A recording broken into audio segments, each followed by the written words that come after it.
Dando continuidade à aula sobre meios de interpretações das leis, as leis podem ser interpretadas numa escada ponteada, assim como os negócios jurídicos.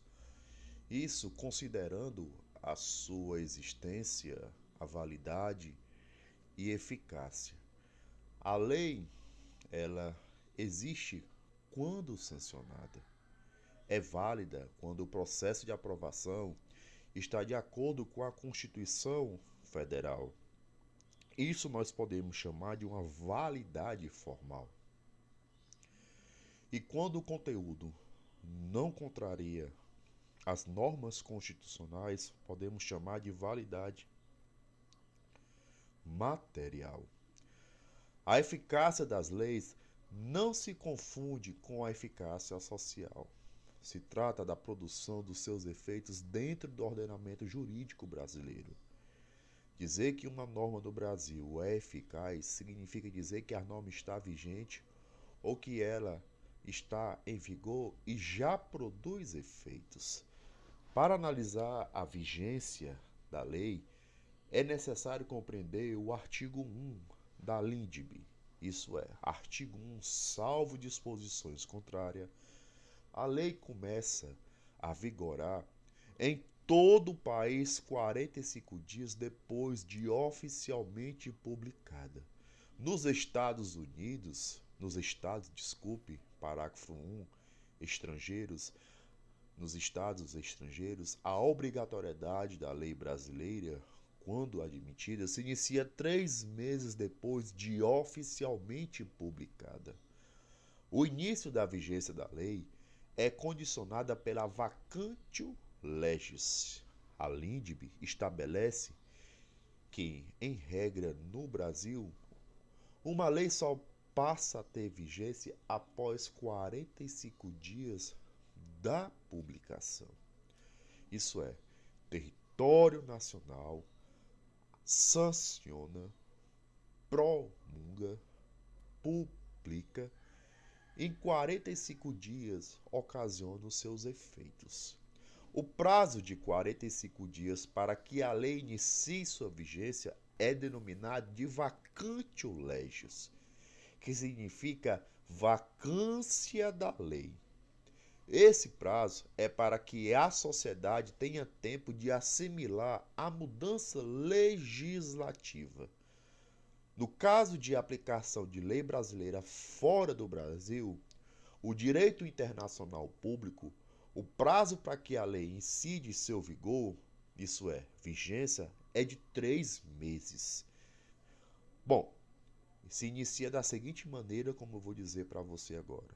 Território internacional, né, sanciona, promulga, publica, 3 meses não é 90 dias, e gera os seus efeitos. E exceções? Temos as exceções à regra, a lei pode prever em seu bojo um prazo maior, menor ou nenhum prazo de vacância. Por exemplo, essa lei entra em vigor 1 ano após a data da publicação.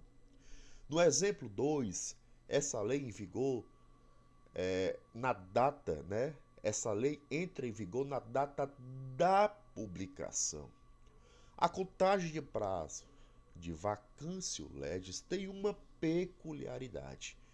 Na contagem de prazo civil, né, exclui-se o dia do início, inclui o dia do final.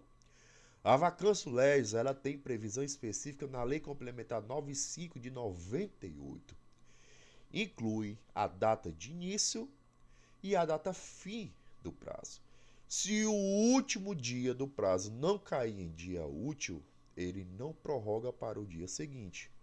Ou seja, a lei entra em vigor mesmo sendo dia não útil. Bom, atenção aqui, olha aqui. O artigo 1 no parágrafo 1 fala que a contagem do prazo para a entrada, né, em vigor das leis que estabelece períodos, né, período de vacância far-se-á com a inclusão da data da publicação e do último dia do prazo, entrando em vigor o dia subsequente à sua consumação integral. Foi incluído pela Lei Complementar 107, de 2001, essa norma. Bom, eu quero dar aqui um exemplo para os senhores e as senhoras. Se uma lei for publicada em 2 de janeiro, o último dia do prazo será dia 16, certo? Em vigor a lei no dia 17. Se a lei foi publicada e no prazo da vacatio legis ela for corrigida, o prazo começa a contar da nova publicação. Isso nos termos do artigo 1, parágrafo 3, se antes de entrar a lei em vigor ocorrer uma nova publicação de seu texto destinada à correção, o prazo desse artigo é dos parágrafos anteriores e começará a correr da nova publicação. Uma questão que eu quero trazer aqui para vocês, importante, que já foi objeto de prova da magistratura de São Paulo. Como é a vacatio legis em decretos, regulamentos e outras normas obrigatórias administrativas? Bom, tendo em vista que a LINDB fala no artigo 1 da vacatio legis da lei, quando se fala em ato infralegal, ou seja, ato normativo de natureza administrativa, não entra em conteúdo de lei para fins de vacatio legis. Deste modo, as normas infralegais têm vigor imediato, salvo disposições em contrário, em seu próprio texto. Isso porque a interpretação da LINDB é restritiva para leis. Bom, o envelhecimento da lei. O doutrinador, professor Paulo Nader, afirma que a lei começa a envelhecer a partir de seu nascimento. Isso significa que durante a sua existência, em razão de questões hermenêuticas, doutrinárias e sociais, ela se revela imprópria para modificações e adaptações, havendo necessidade de ser substituída. Bom, a perda de vigência pode ocorrer nas seguintes hipóteses, aqui eu quero falar para vocês. Bom, a revogação por outra lei, e esta pode ser total, que ela é chamada de ab-rogação, ou parcial, chamada de derrogação, A revogação pode ser ela expressa ou tácita, sendo expressa quando a lei nova determina especificamente a revogação da lei anterior, e tácita quando a lei nova é conflitante com a anterior e quando ela disciplina inteiramente os assuntos abordados em lei anterior. Bom, quando uma lei revogadora perde a sua vigência, a lei anterior por ela revogada ela não recupera a sua validade, E esse fenômeno de retorno à vigência, tecnicamente designado por repristinação, é condenado no ponto de vista teórico e por nosso sistema. É de destacar também que, de acordo com o Cristiano Chaves de Farias e o Nelson Roosevelt, professores doutrinadores, é necessário que a lei revogadora tenha hierarquia.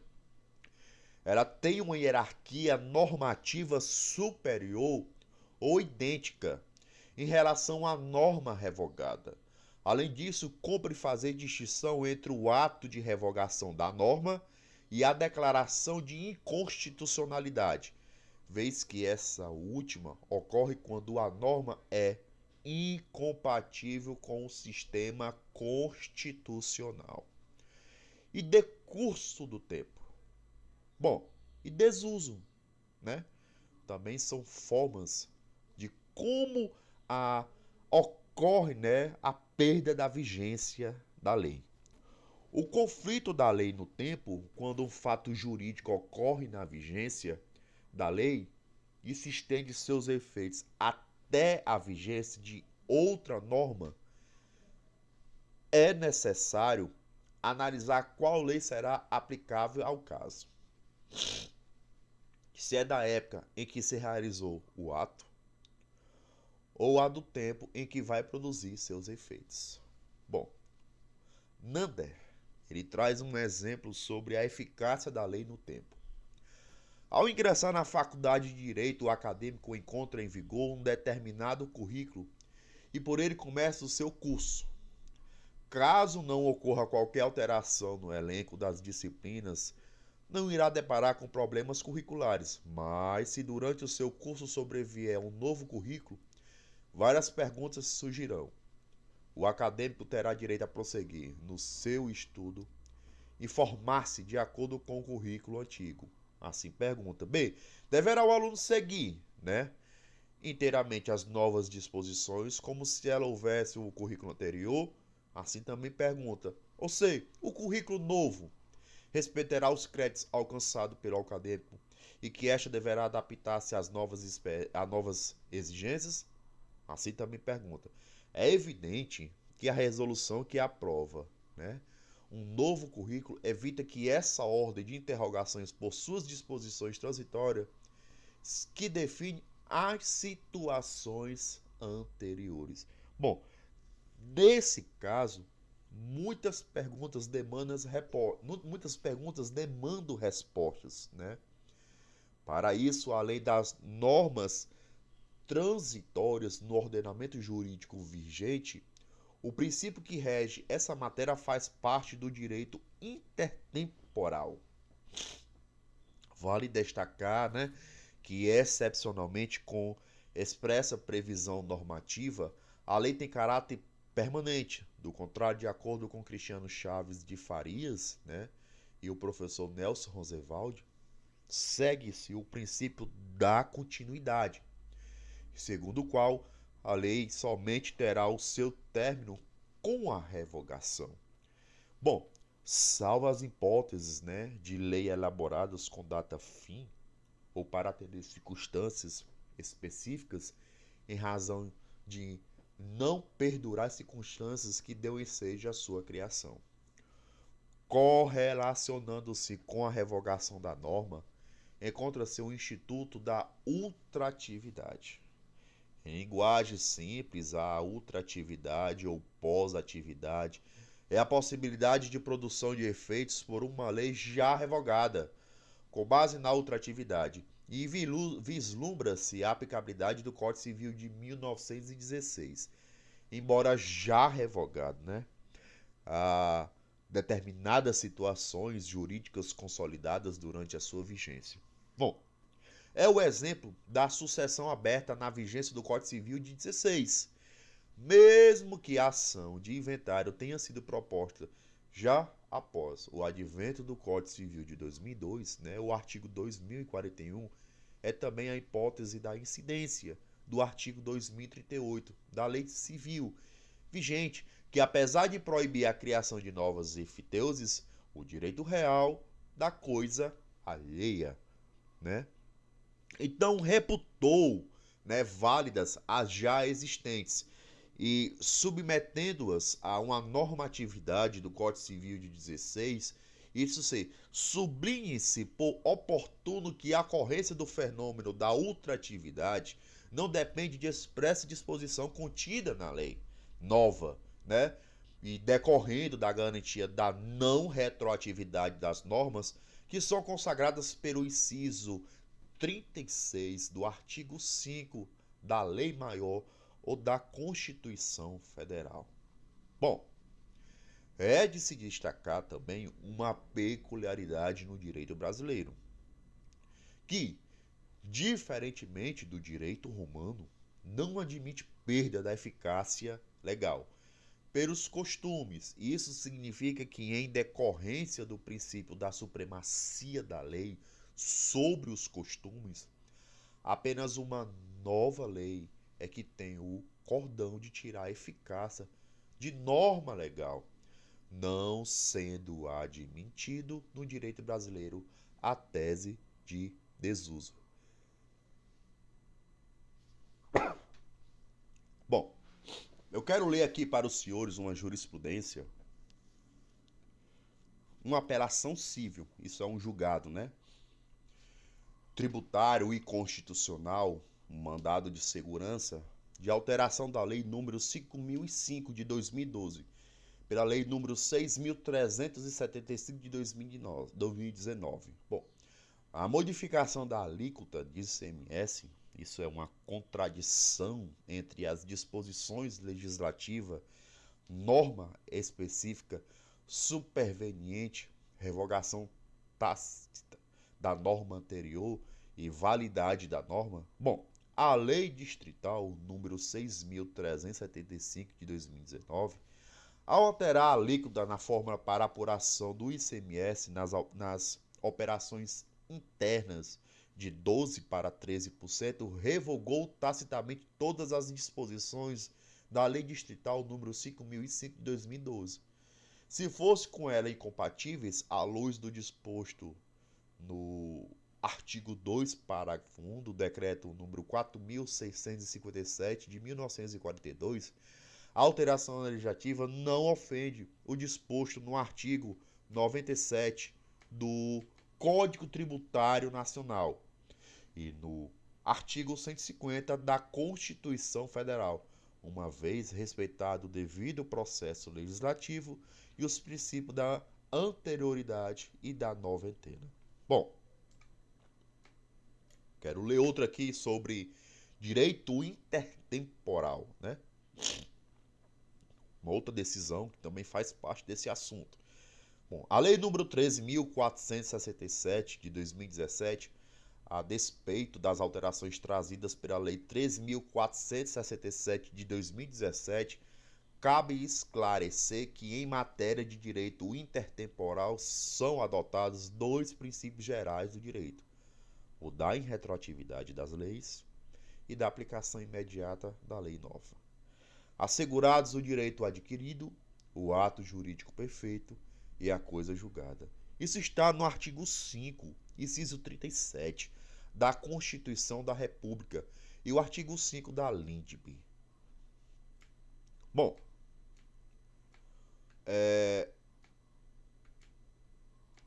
dando continuidade à aula, né, eu quero comunicar aos senhores e às senhoras que a vacântio legis é o prazo entre uma publicação da lei e a sua obrigatoriedade. Só se pode falar que uma lei está vigente, em vigor, quando o prazo de vacância se encerra. Bom, em regra, né, em território nacional, seu prazo é de 45 dias. Em território internacional, é de 3 meses. Não confundir 90 dias, ok? No entanto, a lei pode prever prazo diferenciado, inclusive estipando, né, o período de vacância. Vale lembrar que sua contagem inclui o dia do início e o dia do final. Além disso, a vacântio legis não se aplica às normas de natureza infralegal, que pode viger a partir de sua publicação ou conforme dispor. De qual momento e até qual momento uma lei é obrigatória e tem eficácia jurídica? Assim se pergunta. Bom, no artigo 2, né, da LINDB, estabelece que não se destinando à vigência temporária, a lei terá vigor até que outra a modifique ou revogue. No Brasil, apenas uma lei pode revogar outra lei, ainda que uma determinada legislação caia em desuso. Ela continua tendo eficácia jurídica e deve ser observada. De acordo com Farias e Roosevelt, um exemplo interessante de inexistência do desuetudo, né, pode ser lembrado com o fato de que a tolerância que se tem em determinados lugares do nosso país com as casas de prostituição não afasta a ocorrência de um crime previsto no artigo 229 do Código Penal. Por isso, o STJ vem afirmando que a eventual tolerância ou a indiferença na repressão criminal, bem assim, o pretenso desuso, não se apresenta em nosso sistema jurídico como causa de atípia. A norma incriminadora não pode ser neutralizada ou ser considerada revogada em decorrência de, isso é, desvirtuada atuação policial. Decisão do STJ, certo? Do RESP 146.360 Paraná, foi o relator o ministro Félix Fischer, certo? Bom, a exceção são as leis temporárias. Elas vigem durante uma situação específica e quando a situação passa, ela perde a sua obrigatoriedade. Nesse caso, não demanda a publicação de nova lei. Exemplo, quero dar aqui para os senhores. A pandemia do Covid-19, que a lei de proteção do inquilinato, que impediu o despejo em caso de aluguéis atrasados. Ao final do prazo estabelecido, ela para de viger e traz em seu bojo a data fim. Sobre o fenômeno da revogação, a lei pode ser revogada expressa ou tacitamente. Na revogação expressa, uma lei pode trazer em seu texto, isso é, fica revogada a lei X, ou se for com ela incompatível, a revogação tácita, por sua vez, corre quando a matéria é incompatível, quando lei posterior regulamenta a forma integral ou diferente da lei anterior, caso em que observar-se-á a lei nova. Bom, o artigo 2, parágrafo 1 da LINDB, né? A lei posterior revoga a anterior quando expressamente o declare, quando seja com ela incompatível, né? Ou quando regule inteiramente a matéria de que trata a lei anterior. Bom, exemplo, né? De revogação expressa. O novo CPC de 2015, no seu artigo 1072, revoga-se vigência, né? Inciso 1. O artigo 22 do Decreto-Lei número 25, de 30 de novembro de 1937, e assim exemplifica, né? De revogação tácita, o Código Civil traz em seu bojo um título específico, certo? Sobre condomínios edilícios, razão pela qual não se deve aplicar mais a Lei 4.591.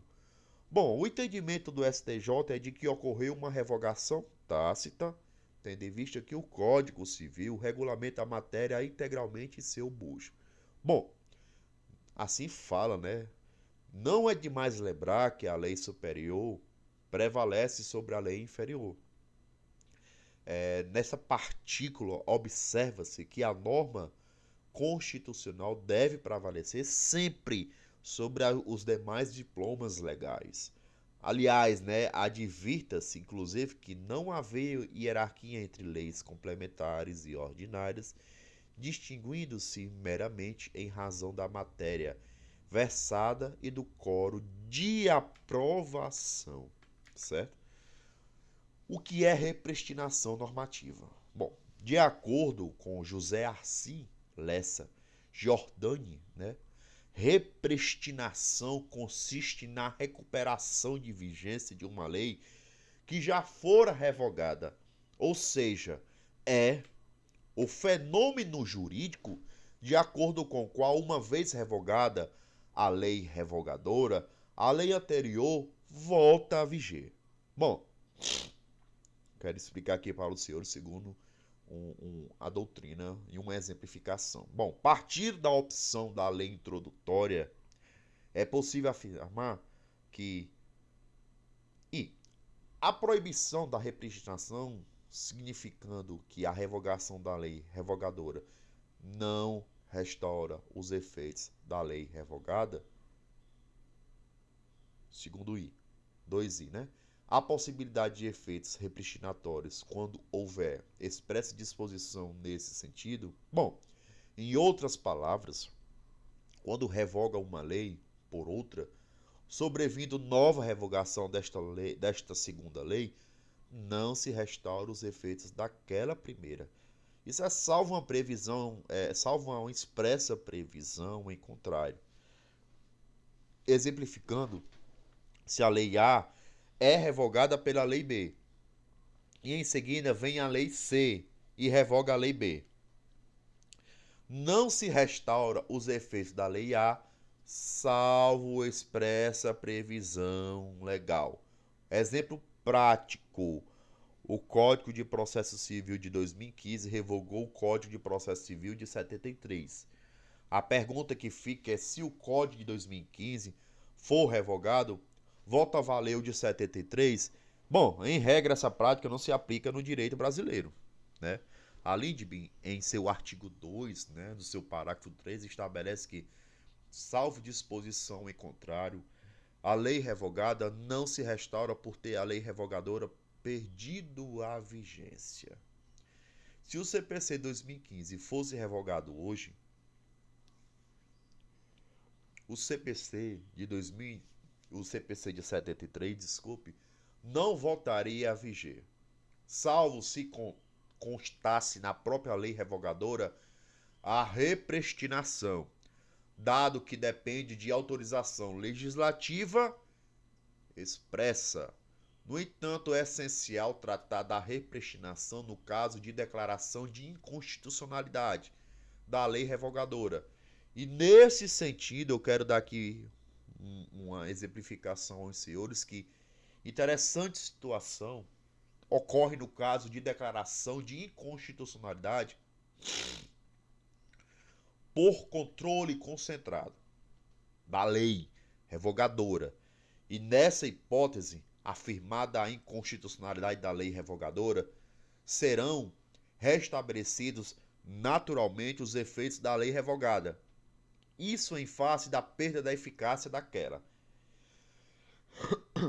E sendo assim, percebe-se que o fenômeno da inconstitucionalidade de uma norma jurídica revogadora, através de controle de constitucionalidade, implicará em efeitos repristinatórios da norma revogadora, da norma revogada, restaurando os efeitos de uma norma jurídica incompatível com o sistema, já que a norma atacada passa a não mais existir, sendo excluída do ordenamento jurídico. Bom, nesses casos, a lei inconstitucional será tratada como se nunca tivesse existido, havendo, portanto, os efeitos repristinatórios decorrentes da restauração da eficácia da norma outrora revogada. No entanto, o ordenamento brasileiro não admite a repristinação. No entanto, não se restaura os efeitos da lei revogada quando o reconhecer a inconstitucionalidade da norma revogadora. A Corte, lançando mão de controle de constitucionalidade concentrado, declara que os efeitos não são retroativos para a declaração de constitucionalidade, modulando a eficácia do controle de constitucionalidade. E princípio da irretroatividade da norma. Bom, segundo o princípio da irretroatividade da norma, isso aqui é interessante. Uma nova lei não alcança fatos produzidos antes de sua vigência. Seu objetivo é a preservação da segurança jurídica do indivíduo. De acordo com o professor Paulo Nader, é pacífico o entendimento doutrinário das seguintes hipóteses de retroatividade. Bom, vamos lá. No direito penal, quando as disposições novas elas beneficiam os réus na exclusão do caráter delituoso do ato ou no sentido de minorarem a penalidade,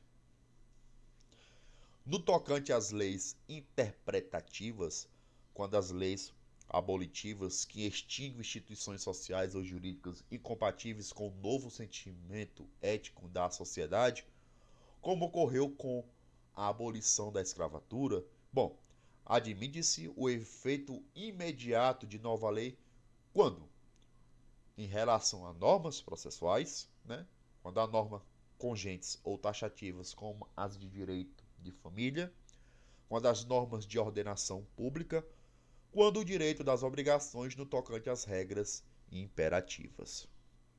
Em relação ao direito das sucessões, prevalece as normas vigentes no momento da abertura da sucessão, e quanto ao testamento, as normas da época em que foi passado.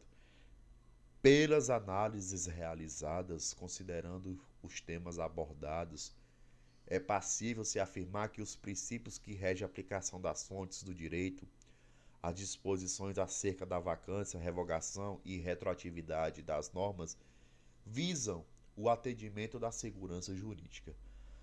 Teorias sobre a irretroatividade da norma, né?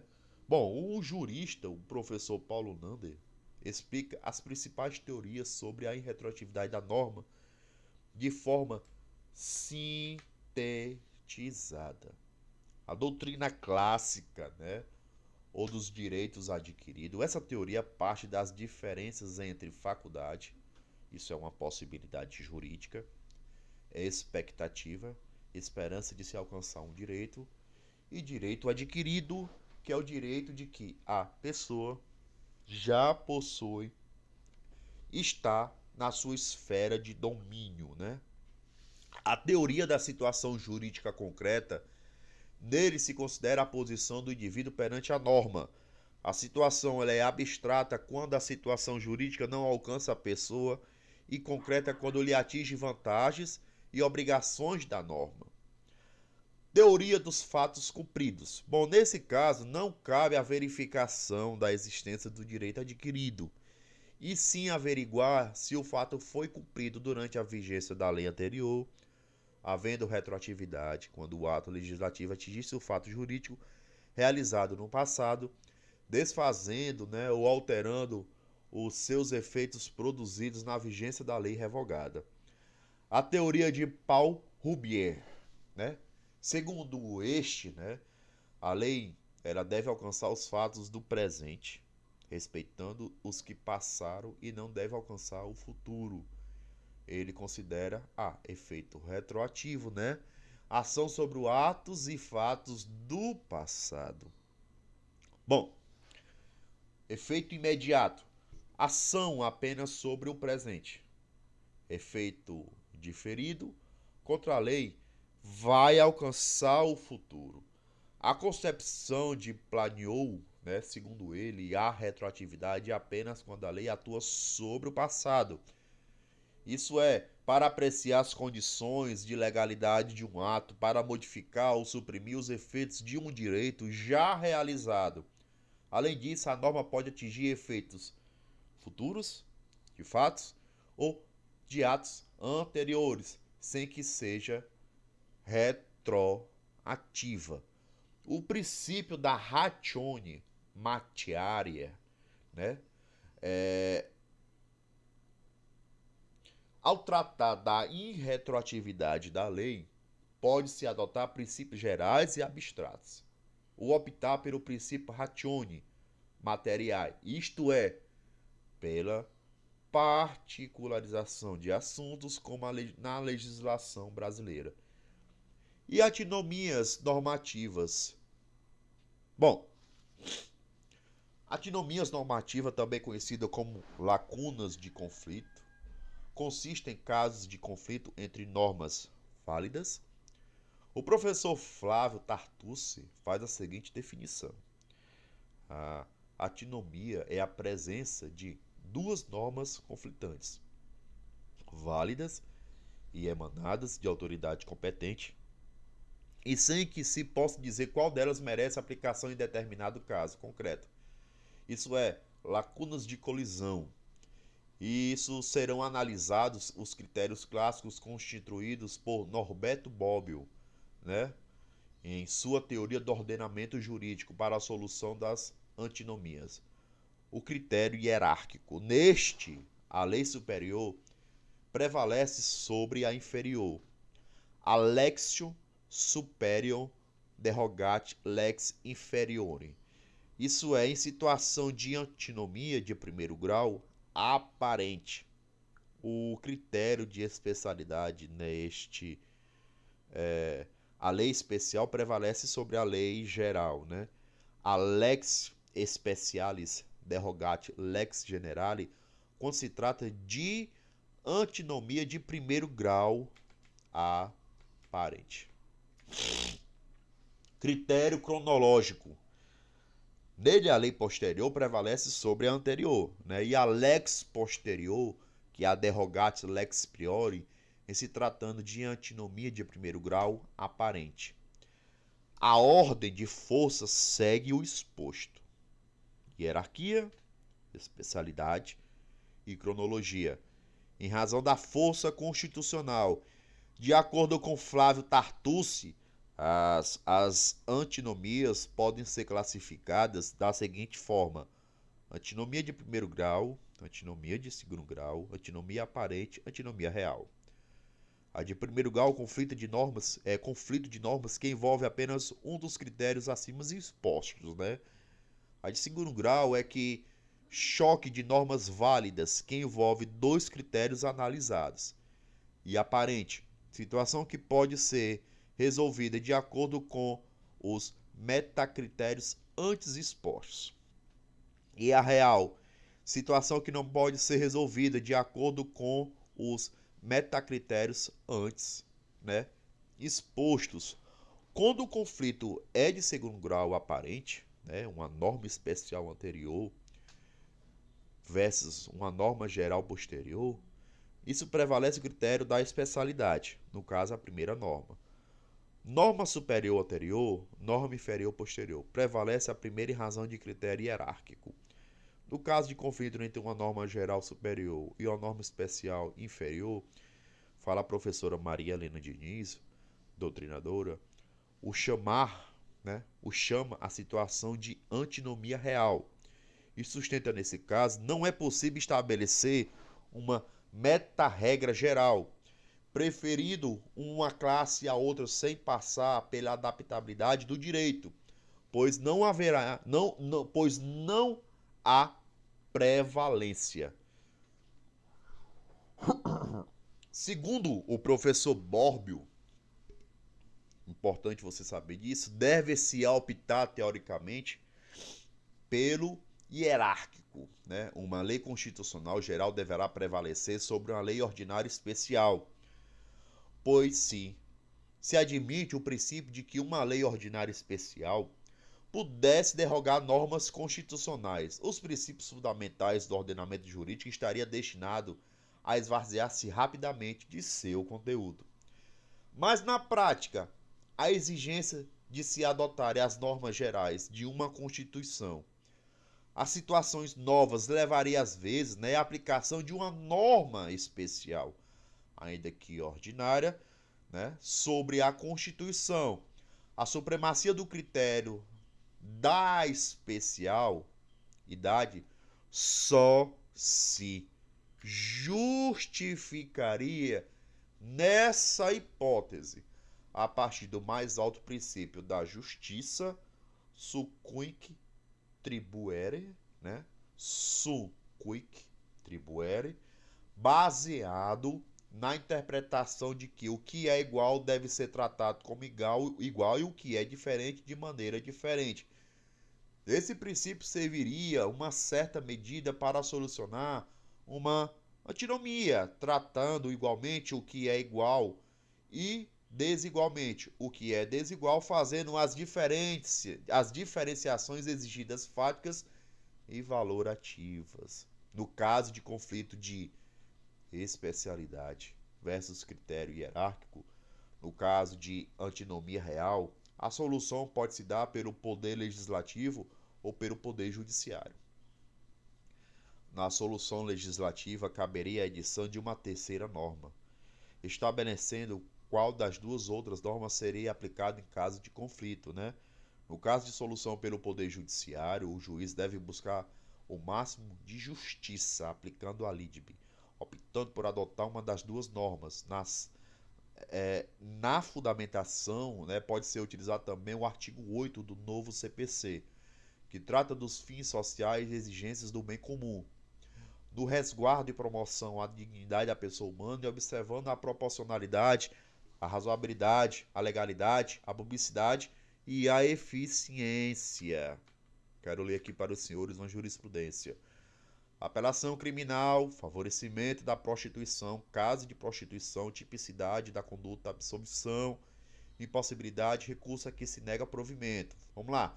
Não se pode admitir que eventual desuso, tolerância ou até mesmo costume seja a revogação de norma incriminadora, restando demonstrando ser a prova material e testemunhal capaz de comprovar que a ré agiu dolosamente com o propósito de obtenção de lucro derivado da exploração sexual.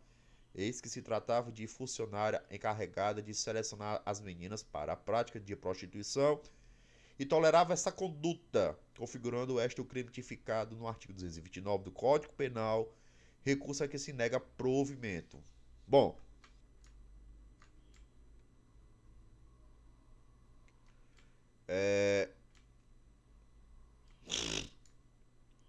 essa jurisprudência que eu acabei de ler aqui para os senhores, com isso nós concluímos boa parte do estudo e vamos dar continuidade na próxima aula.